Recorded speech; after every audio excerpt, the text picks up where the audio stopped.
Having multiple projects can, at times, be a bear to manage, especially when they're all so very different from one another. My 1970 Dodge Charger, which, as you can see, isn't much of a Mopar anymore, is my exercise in all-out, maximum effort design and fabrication. I'm a rolling stone, bound to roam. Come the morning, or I'll be gone. It is the reason I have learned to do any sort of metal shaping, to TIG weld, and generally speaking sought to acquire the skills to be able to do with my own hands the kind of work that tends to be farmed out to the pros. Pouring rain, oh, to hear that train. There she comes, won't you get on? So, that means I need to be clever. But I have found that there's a lot you can get done with a grinder and some very inexpensive, and yes, sometimes nearly free, tools and techniques. So this time I'm using my noggin to wrap up the front chassis in preparation for a really slick suspension assembly. And I'm going to be completely transparent with y'all. That includes showing you my mistakes and misadventures. But by the end, what was in my imagination is made real. Watch the trees, falling leaves, like the breeze, won't you blow?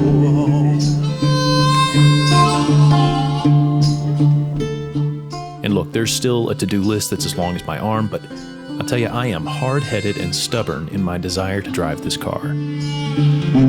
Take a sip, I'ma pack my grip. One more trip, and I'ma move on. So we keep moving forward.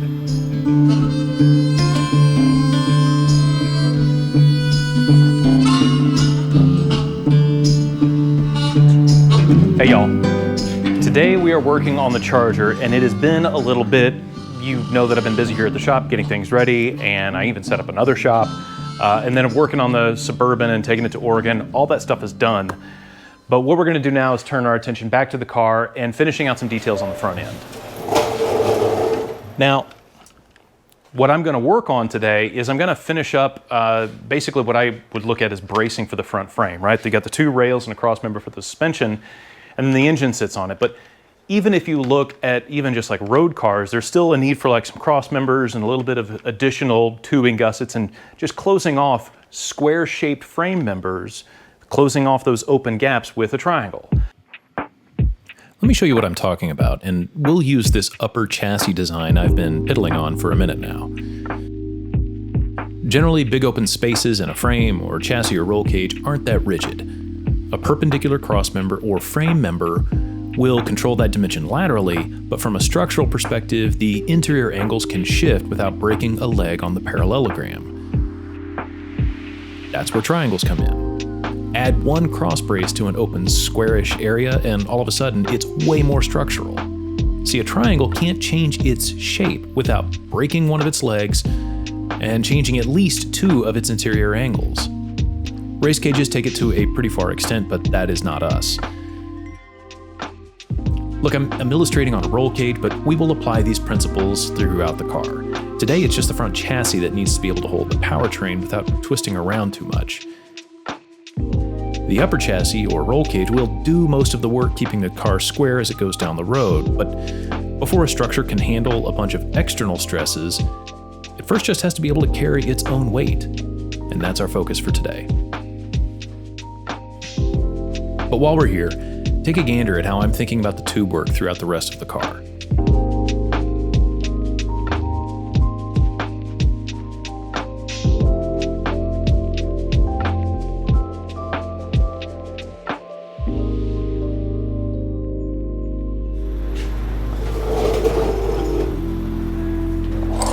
So one of the things that we want to make sure is that as we tie this front cross member back to some of the frame rails, that I kind of think about like future maintenance. So I don't want to put like a bunch of tube work right under the oil pan here so that I won't be able to access it. So I'm going to establish right here on the front cross member kind of my target landing points for the tube, and then from there we'll figure out how far back to go on the frame rail. All right, so basically about 5 inches. I switch to the sharp Sharpie so that I can get a nice precise marking. By the way, here's a nice little tip.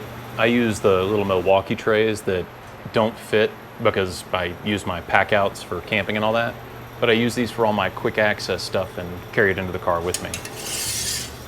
And I have the tooling in place with the lower control arm bolt fully extended so that I know that, like, if I ever have to remove anything, I still have access to the tooling. Chromoly tubing lets me use roughly 30% thinner and thus lighter material without sacrificing any strength. And there are a bunch of ways to figure out how to coat tubing. I like Pipe Master profilers for a very inexpensive way to mark the coping of a tube. And while it worked perfectly for the engine mounts you saw earlier, the angle of the rear landing for the front chassis was way outside the capacity of this tool, and I just used an angle finder instead.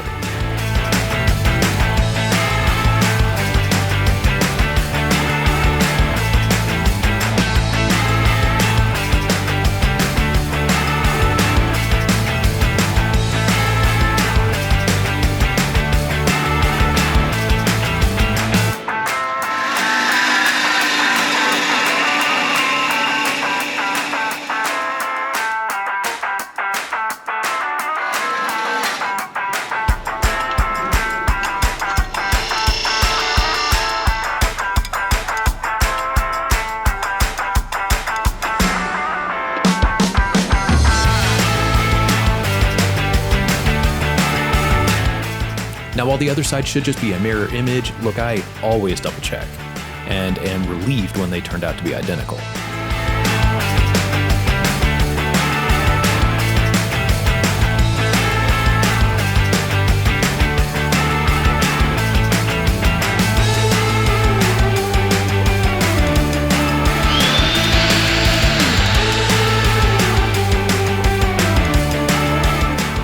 Cleaning the tubing inside and out goes a long way to making sure the whole assembly welds cleanly.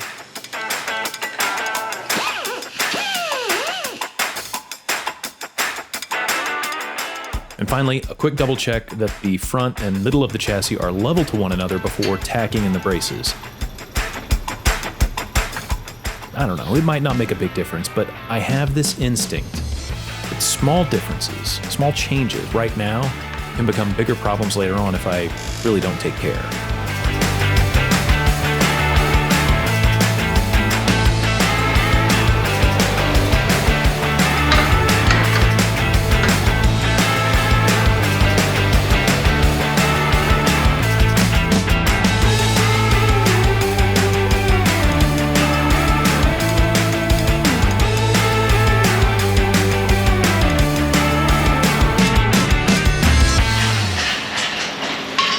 And I don't think that there's any way that I can do all of this welding with the engine in place, at least not very well. So out it comes.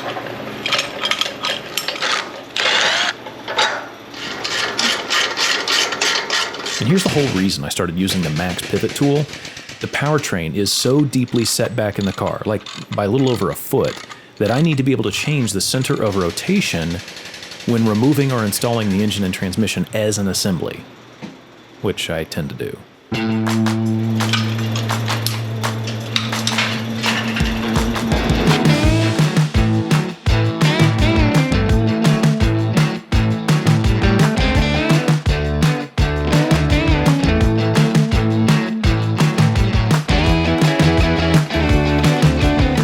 Now I had this idea rolling around in my head to more completely tie together the front suspension crossmember and the rest of the chassis.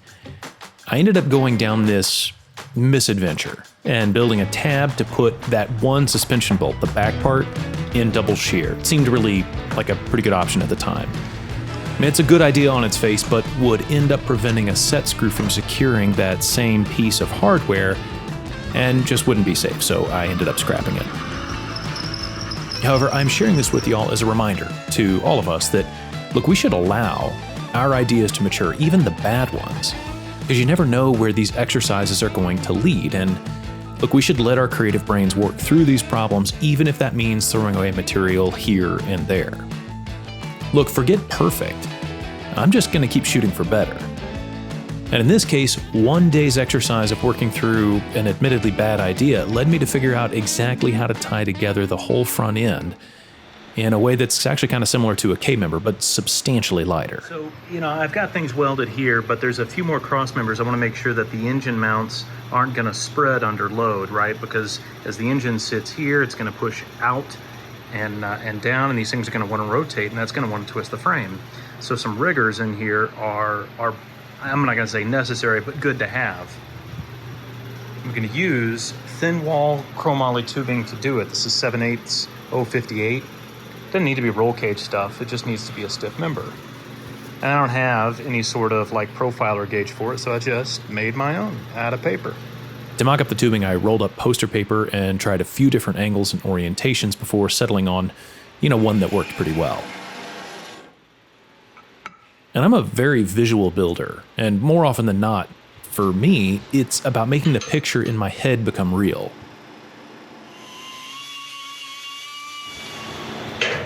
And by this point in the process, I wasn't really building the car. It was actually kind of just building itself.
It is funny. I have this nice multi-process welder, and up to now, I've mostly just used one of those processes.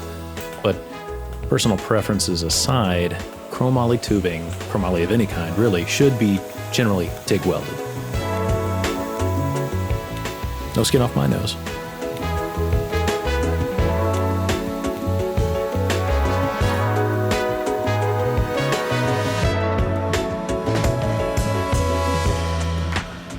This is real misadventure to inspiration.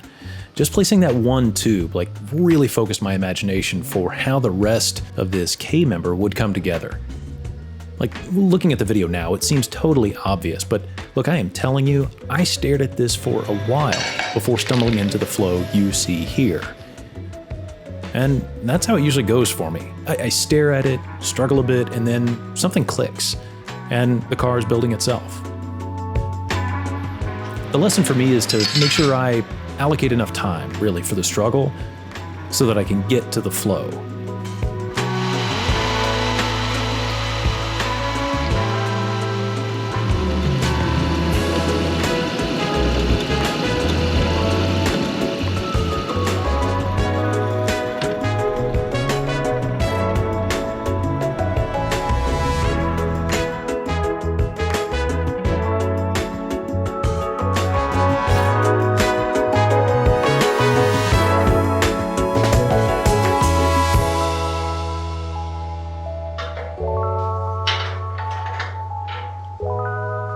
Now I'm pretty happy with the way that these things have come out. And I could leave them kind of as they are. They're just an 1/8 inch thick, maybe a little more. If I were to create this into a lattice structure, I'd need to make it a little bit thicker. But honestly, this is just one place where I think I can throw a dimple here in the middle and give it just a little bit more strength, and that'll just be the easy way to do it. So I'm gonna figure out where I can put a dimple in here. Tart it up a bit. Look, y'all know by now, dimples are race car cool, but darn functional too. They add a third dimension to otherwise flat material, thus adding quite a bit of strength. And besides, I have wanted to try out my new hole sluggers from Trick Tools for a minute now.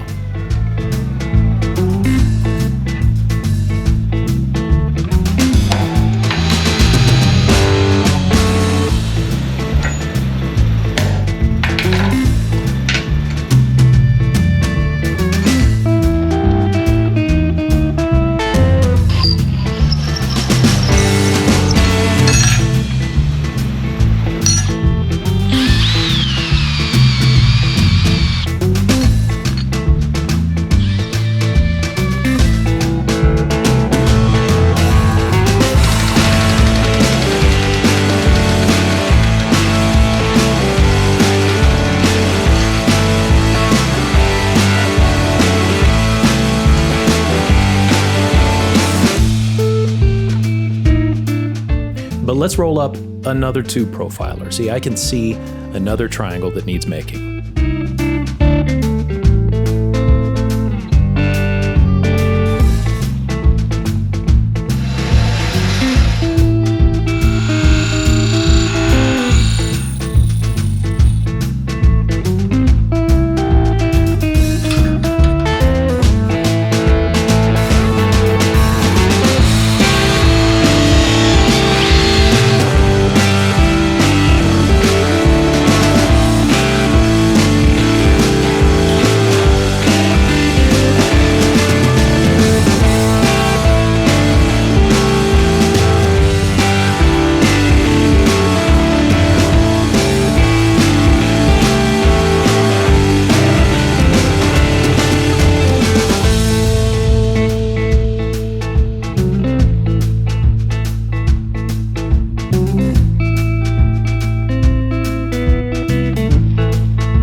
Explain to you guys why I went through all of this and what it is supposed to do. You know, we can get that, you know, the frame needs to be stiffer and so on, but these lateral members right here are meant to, you know, keep the chassis right here. This is the suspension cross member. It's supposed to keep that from twisting forward and backward as it gets underweight. Not only that, you put the engine in right here, and the whole front frame may want to twist up and down. That's one thing. Then two, is you can imagine that when the engine goes in here, it's going to sit on this clevis here, and it's going to point down, right? The force is going to point down, and you know that's going to create like a twisting force here on the frame. There's a whole class that I took in school that kind of talks about all these twisting and stress forces, and so that's always what's in my mind. That's what these tubes are meant to do, is to grab onto this and grab onto this, and then to keep all of that semi-rigid. And I get it. This is not a replacement for the whole, you know, upper chassis, what you would call a roll cage. That's still going to do the bulk of the work when it comes to having down bars that are going to go into the main structure and everything. All of that is still going to do the main work of the chassis for handling external forces. But before we handle any external forces, you got to have it just stand up on its own weight. And that's what these things are about. Sometimes there's nothing left but the doing. I am so glad to be back working on the Charger again. This really was a perfect project to get back into the whole build. And honestly, a lot of what you saw in this episode was me building momentum. This is a big, ambitious project, and it runs on forward movement. That and a lot of coffee. But while it is so very different from the other projects, it's helpful to remember that they each feed off one another. I'll tell you, I'm very, very happy with the results of this. It's been in my imagination for a minute, and you know, I'm just never gonna get tired of seeing what has only been up here made real. That is the most addictive thing. There's a lot of design and fabrication that I have practiced on the Suburban that's now being put to use in the building of this car. So look, it is not diesel powered and on 40s, but it has the spirit of my square body in it. And I'll tell you what, by no means am I done with like chassis reinforcement, right? There's still a lot of big open space in there, and I'll just reiterate, the frame, right? These bits and pieces, they are no substitute for the roll cage and all of that that's gonna go in there. That's gonna do the bulk of the work. But think of this like a bridge, right? When you see a bridge and you've got cars or a train passing over it, the first thing that bridge has to do is to be able to support its own weight. Then it can be built strong enough to handle a load going across it. This is exactly the same. The only difference is that this moves around and is supposed to drive around all on its own. And I'm not gonna throw a bunch of tube in here, but just some select pieces to make sure that this would hold together as if it were just a regular frame car. But we're gonna do that later, right? Right now I'm just enjoying the fact that the front frame is together, it doesn't deflect, the engine and trans are held in place the way that they're supposed to. Now I'm gonna keep working and move on to the next phase, which for me, that's a big trick, right?